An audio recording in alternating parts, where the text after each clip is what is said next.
제가 지난 시간에는 그 초대 사사, 첫 번째 사사라고 할 수 있는 그 온니엘에 대해서 말씀드렸습니다. 그러니까 온니엘이라고 하는 사람은 그 메소포타미아의 구산 리사다임 왕이 이스라엘을 침략해서 점령하고 착취할 때 하나님께서 구원자로 세우신 사사였습니다. 그는 유다 지파로서 이스라엘의 12정탐꾼의 한 사람이었던 이 갈렙의 조카였고, 아울러 나중에는 그의 사위가 된 그런 사람이었습니다. 그러게 여러 사사들 중에서도 특히 이 온니엘이라는 사사는요, 이제 비교할 수 없는 정말 그런 스펙을 가진 사사였습니다. 일단요, 이 사람은 유다 지파 사람이었어요. 여러분, 당시 유다 지파는 막강한 세력을 가진 지파였습니다. 이들은 이제 광야 생활 마지막 즈음에 여리고 맞은편 그 모압 평지에서 이제 사람들을 군사들 인원을 20세 이상으로 전쟁 치를 수 있는 사람 개수하게 되는데 60만 한 1730명, 그러니까 거의 60만 명 정도 용사들이 이제 그때 개수가 됐어요. 근데 그 중에서 7만 6,500명이 유다 지파였어요.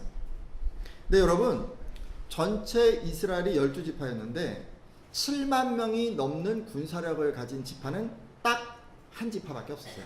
그러니까 유다 지파만 7만이 넘고 나머지 한 두세 지파가 한 6만대, 나머지는 한 5만 밑으로 다 이렇게 이제 군사력을 가지고 있었는데, 유다 지파만 정말 막강한 어떤 세력을, 군사력을 가지고 있었던 거죠. 여러분, 지금 같으면 어떤 것을 예로 들 수 있을까요? 이 사람의 그 출신에 대해서 지식을 가지고 예를 들면 이렇게 생각할 수 있을 것 같아요. 막 교수님들이 가득한 이런 집안 있잖아요. 학자 출신, 그런 집안. 그런 집안의 출신이라고 할 수도 있고, 재물을 가지고 예를 든다면 돈이 엄청 많은 재벌가 출신의 그런 사람 정도로 생각할 수 있을 것입니다. 여러분, 우리 이제 국적 가지고도 얘기할 수 있을 텐데, 초강대국인 미국 그 국적을 가진, 시민권을 가진 이런 사람으로 우리가 이제 생각할 수도 있겠죠. 이렇듯 이 온니엘이라는 사람은 당시 이스라엘 사회에서 가장 좋은 배경, 특별히 집안 배경을 가지고 있는 사람이었습니다. 게다가 이 온니엘은요, 전쟁 영웅 갈렙의 마음에 쏙든 용맹한 사람이었습니다. 여러분, 갈렙이 이 기랏세벨이라고 하는 곳을 점령하는 사람을 사위로 삼겠다라고 이제 이렇게 얘기를 하게 되는데, 이 온니엘은요, 선봉에 서서 이 전쟁을 승리로 이끌었습니다. 그래서 온니엘은 당대 최고의 전쟁 영웅인 이 갈렙에게 인정받는 용사가 되었습니다. 그래서 이제 딸과 결혼하게 되기까지 하죠. 여러분, 이건 요즘 같으면 어느 정도로 인정받는 것일까요?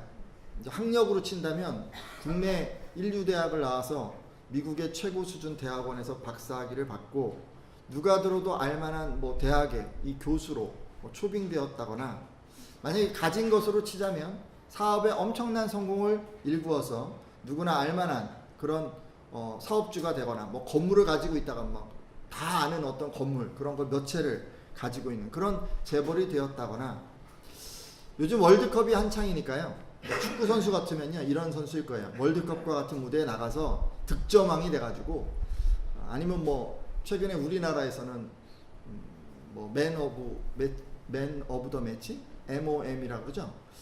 그 게임에서 가장 능력 있는 선수, 두각을 드러낸 선수로 이렇게 선정이 돼서 유럽의 유수의 클럽에서 누구나 모셔가고 싶어하는 그런 능력 있는 선수가 된 것 중으로 우리가 이제 생각해 볼 수 있을 것입니다.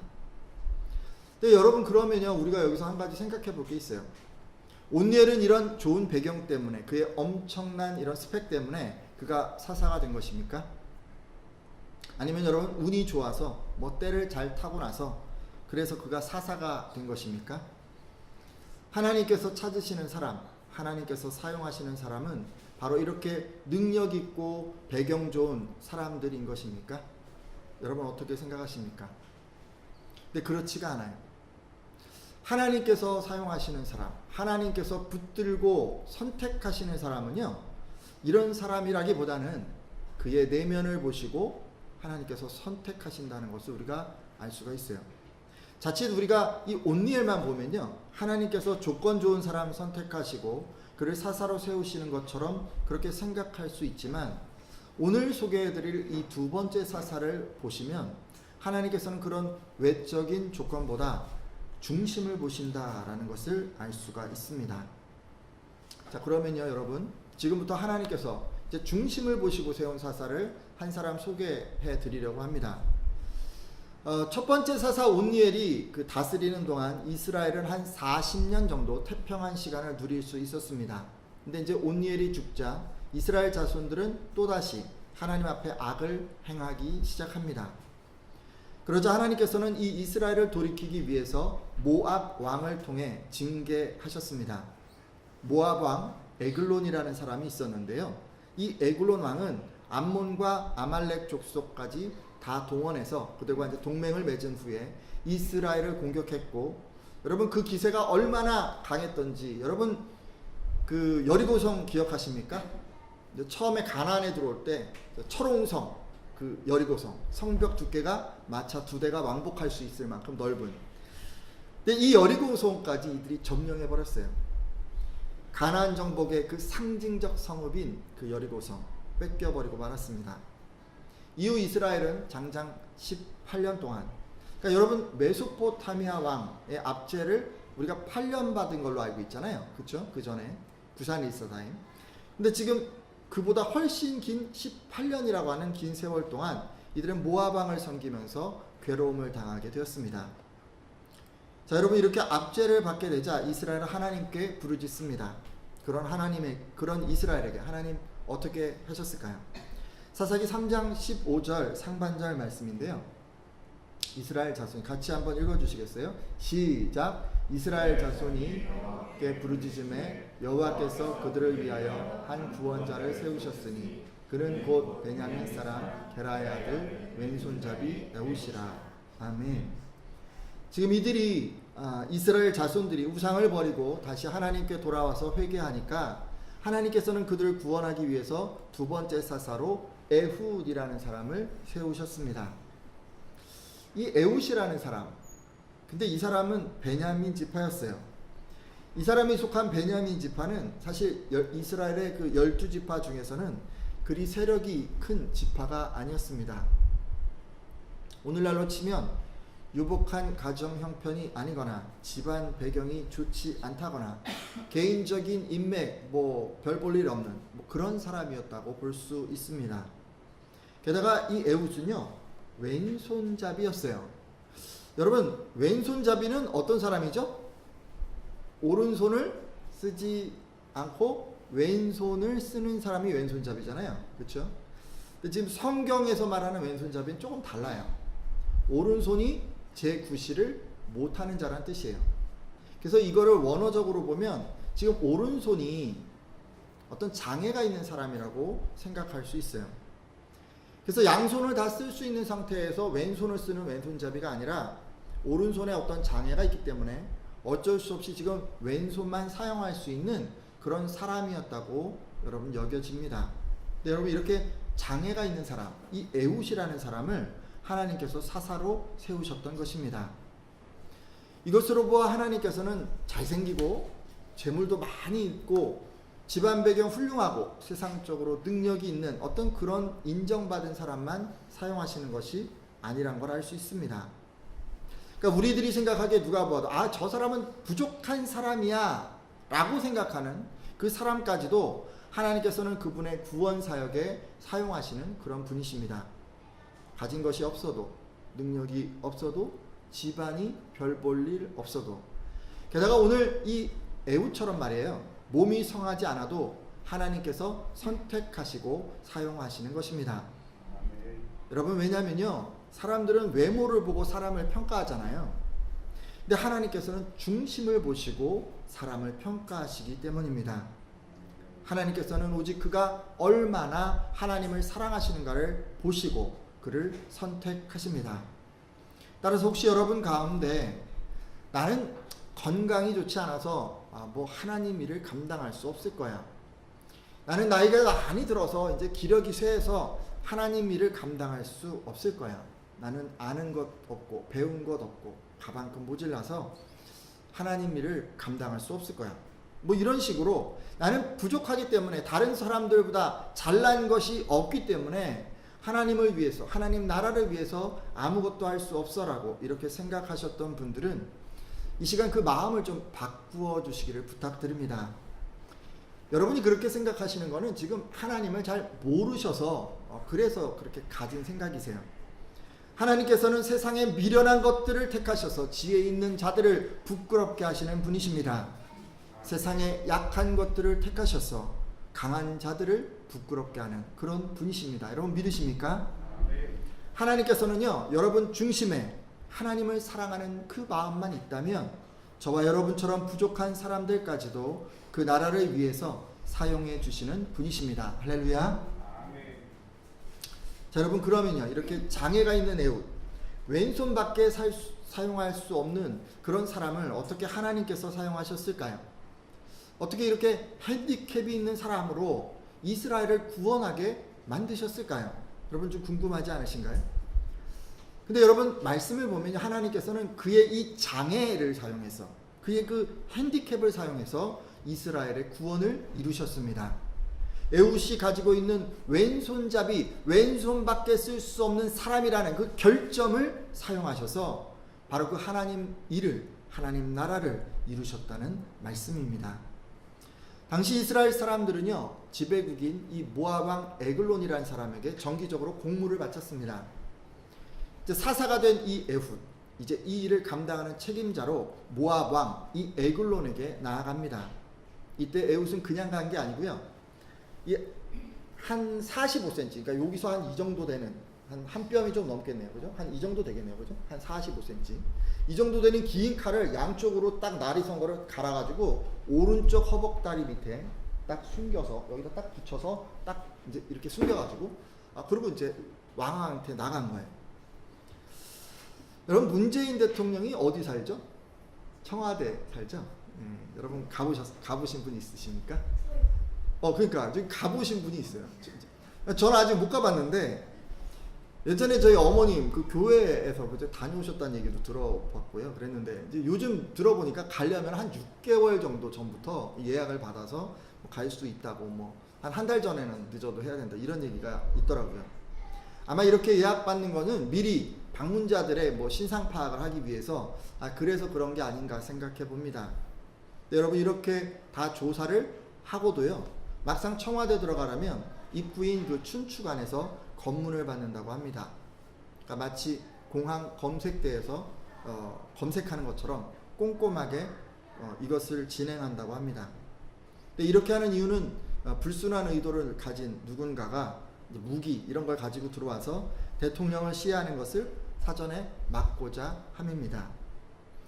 근데 여러분 사사시대 그때도요, 왕에 대한 경우는 이와 동일했습니다.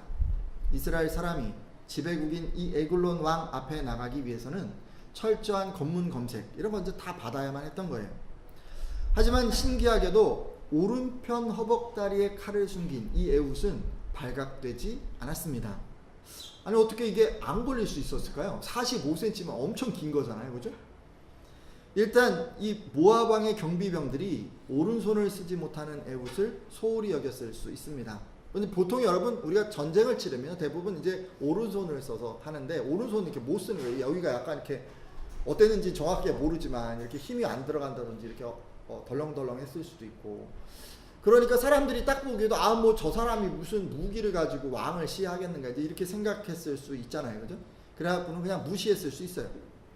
또 한 가지 생각해 볼 수 있는 거는 모압 왕의 이 경비병들이 일상적인 절차에 의해서 검색을 했는데 이 걸리지 않은 것일 수 있습니다. 보통 사람들이 다 오른손잡이에요. 그러다 보니까 칼을 어디다 차요? 이렇게 탁 빼니까 왼쪽에 차잖아요, 왼쪽에, 그죠?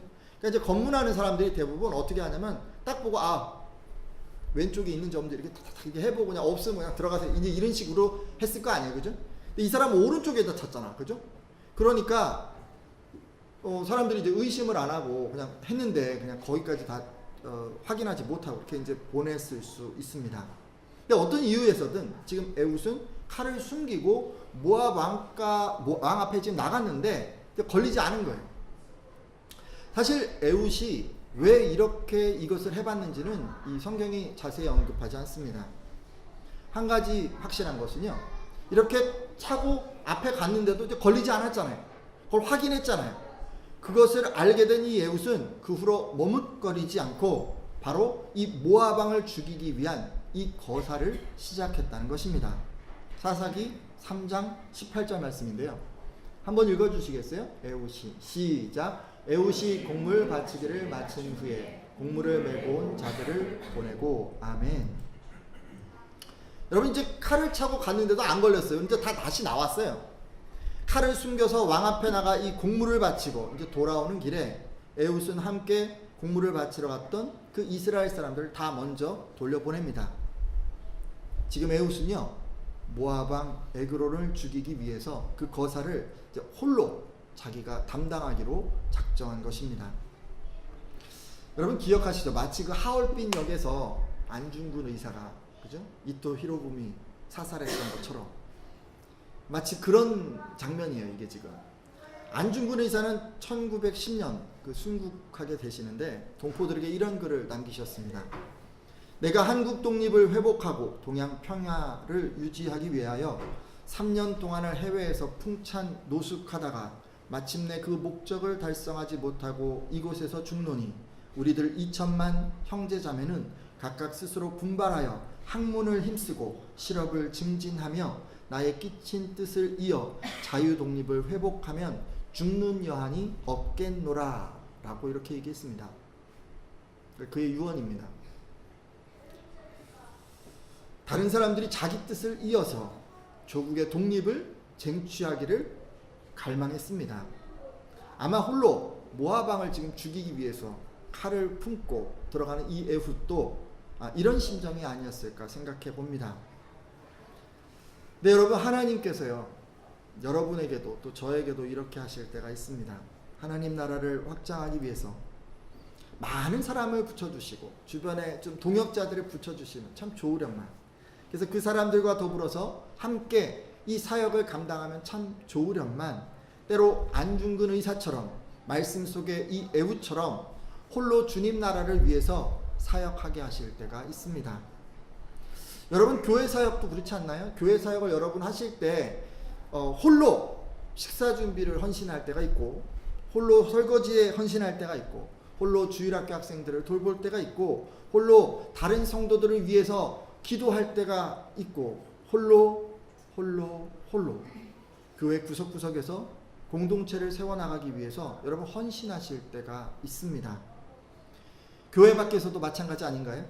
홀로 남편과 아내와 자녀들을 위해서 기도하고, 홀로 직장 사람들을 섬기고, 홀로 주변 사람들에게 복음을 전하고, 홀로 소속된 공동체 내에서 어떻게든 하나님 나라를 이룰까 고민하고 기도하고 몸부림칠 때가 있지 않습니까? 이럴 때 있잖아요. 우리 두려워요.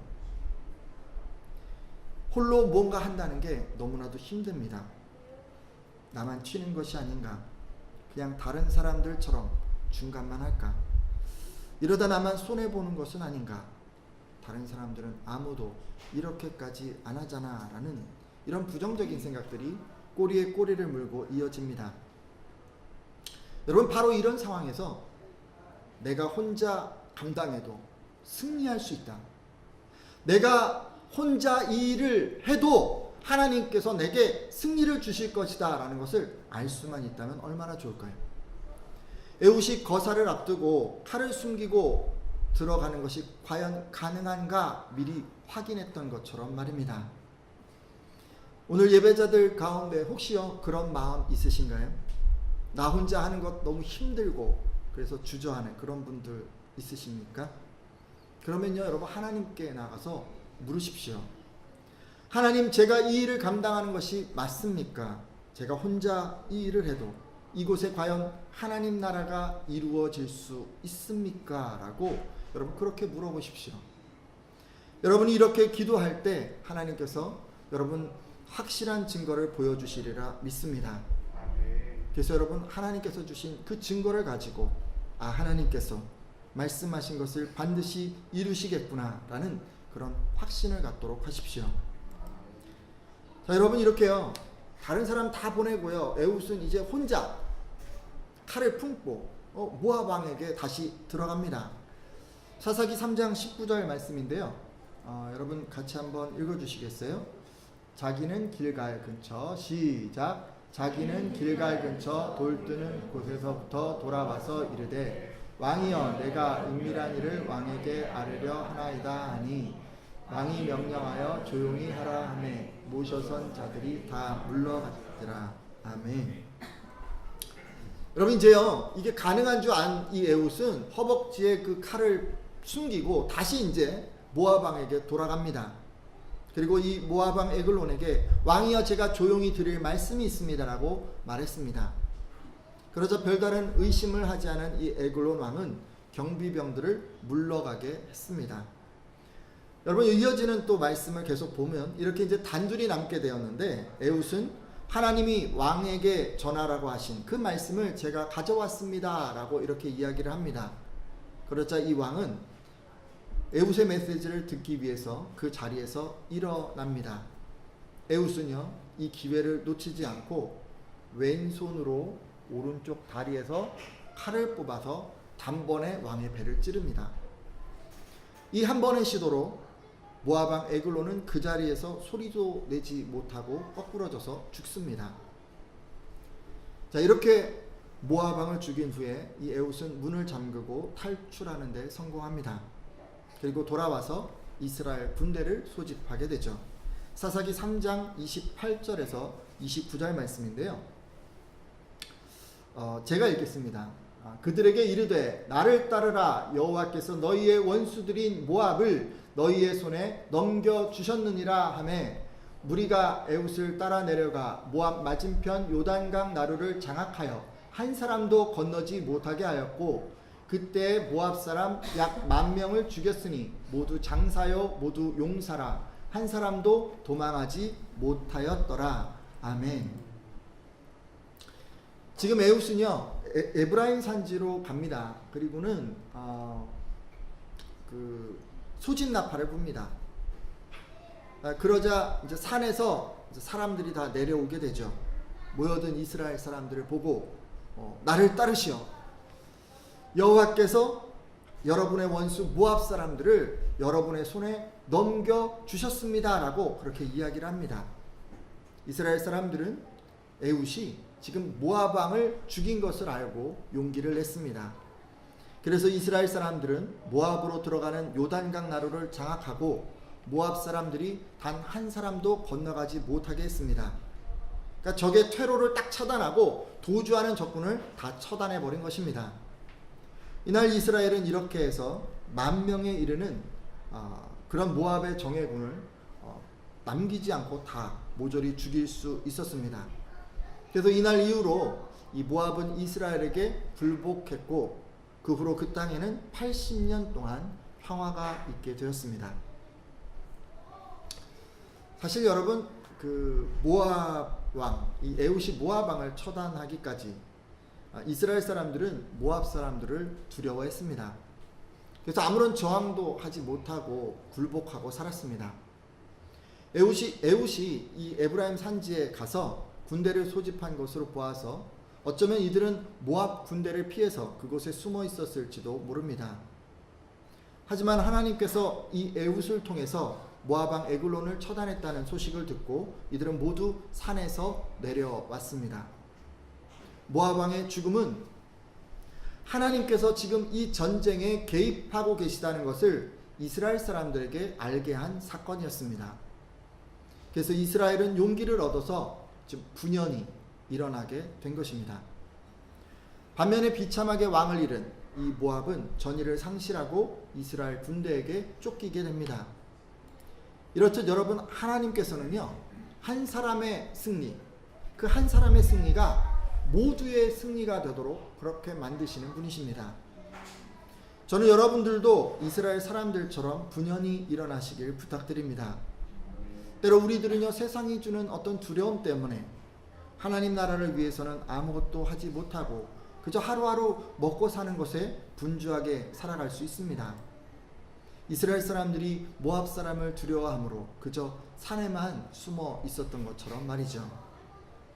하지만 우리 중 한 사람이 승리할 때 그 승리는 다른 사람의 승리로 이어질 수 있습니다.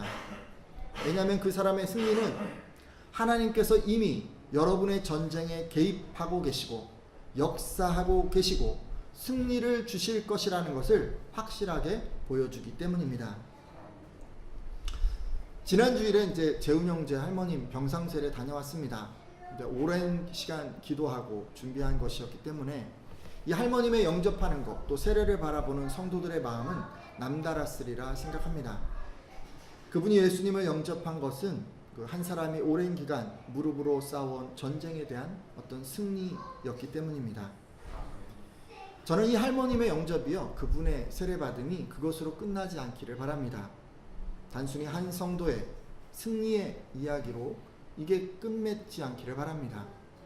그분의 영접은요, 여러분의 할머니, 여러분의 할아버지, 여러분의 부모님, 여러분의 남편과 아내, 그리고 자녀의 영접으로 이어져야 합니다.